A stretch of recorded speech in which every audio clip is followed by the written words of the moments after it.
कुछ चीजों को समझना। मेन एलिमेंट्स एस्ट्रोलॉजी के जो होते हैं, एक तो 12 भाव, 12 हाउसेस, 9 प्लैनेट्स, 27 नक्षत्र और 12 राशियां। ये इंपॉर्टेंट चीजें होती हैं जिसके ऊपर पूरी की पूरी एस्ट्रोलॉजी टिकी हुई है। और सबसे पहले इन 12 भाव को समझना जरूरी है कि किस तरह से ये 12 भाव हमारे जन्म से लेकर हमारी मृत्यु तक सारी चीजें एक साथ दर्शाते हैं।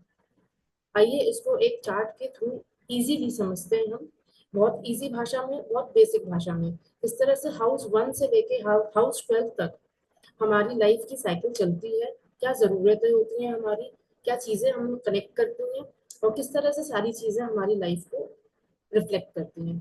तो let's start the calculations and let's start the astrological chart. देखना किस तरह से देखा जाता है, इन हाउसेस का क्या इम्पोर्टेंस है वो हम लोग देखते हैं बहुत ही बेसिक लैंग्वेज में।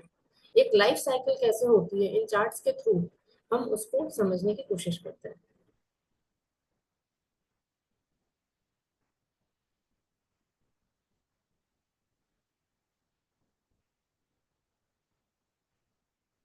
अब एस्ट्रोलॉजी में आपको ये 12 भाव दिखेंगे, ये आपको चार्ट मिलेगा जिसमें आपको एस्ट्रोलॉजी के 12 भाव दिखेंगे। और ये एस्ट्रोलॉजिकली, इनको पहले सबसे पहले मैं बता देती हूँ भावों को गिना कैसे जाता है। ये हाउस 1, 2, 3, 4, 5, 6, 7, 8, 9, 10, 11 एंड 12। इस तरह से ये 12 भाव होते हैं किसी भी एक एस्ट्रोलॉजिकल चार्ट में।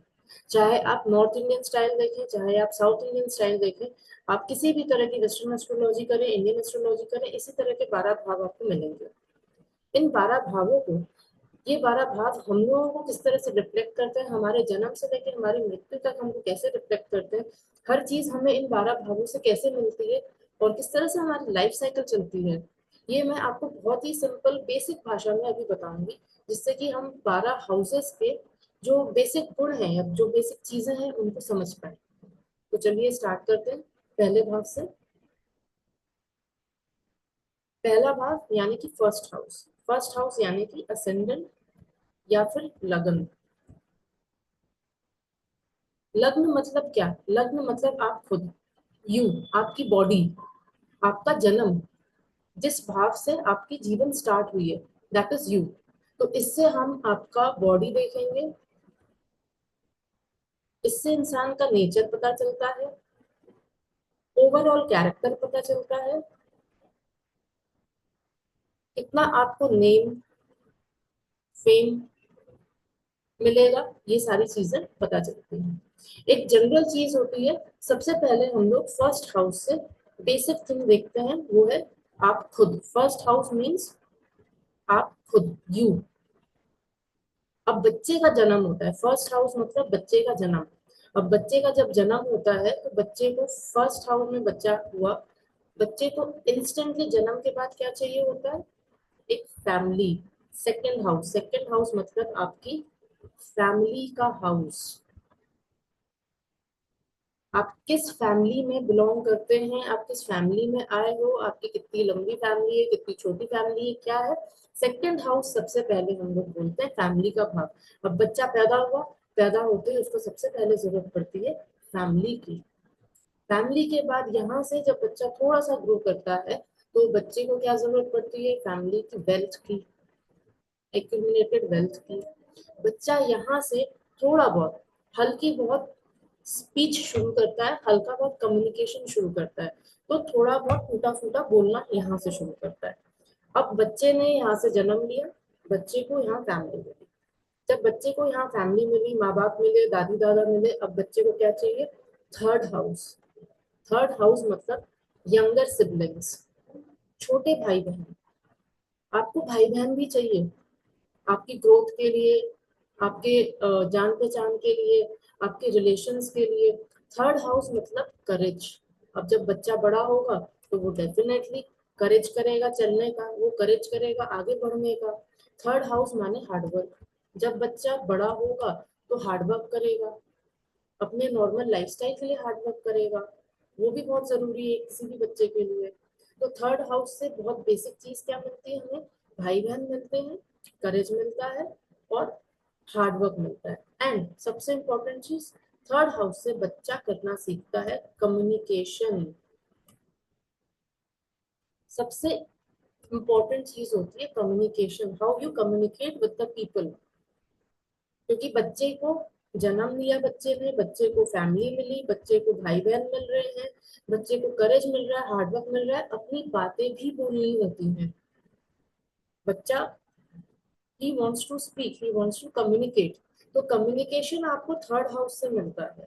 This is a very basic thing. ऐसे तो हर हाउस के बहुत सारे सिग्निफिकेंसेस हो जाते हैं, लेकिन अभी एक मैं नॉर्मल साइकिल समझा रही हूँ आपको लाइफ का, इन हाउसेस के थ्रू। ये हाउसेस हमें किस तरह से एक नॉर्मल लाइफ साइकिल प्रोवाइड करते हैं, सारे रिलेशंस कैसे प्रोवाइड करते हैं, चीजें कैसे प्रोवाइड करते हैं, उस चीज को समझाने की कोशिश कर रही हूँ। अब फर्स्ट हाउस से जन्म हुआ, सेकंड हाउस से फैमिली, थर्ड हाउस से भाई बहन, करेज एंड कम्युनिकेशन। अब ये सारी चीजें हो गई। Now we come to the fourth house. Fourth house मतलब अब इस बच्चे को फैमिली मिल गई, भाई बहन मिल गए, लेकिन मोस्ट इंपॉर्टेंट चीज मदर। क्योंकि every child is incomplete without a mother. Fourth house mother house होता है, और फोर्थ हाउस मन का सुख भी होता है। आप अंदर से कितने खुश हैं, कितने पीसफुल हैं, वो भी होता है। अब बच्चे ने यहाँ पे कम्युनिकेशन भी सीखा है, तो बच्चा कम्युनिकेट करेगा, अपनी मदर से करेगा, अपनी फैमिली से करेगा। और फोर्थ हाउस होता है बच्चे की पहली पढ़ाई, एकेडमिक्स।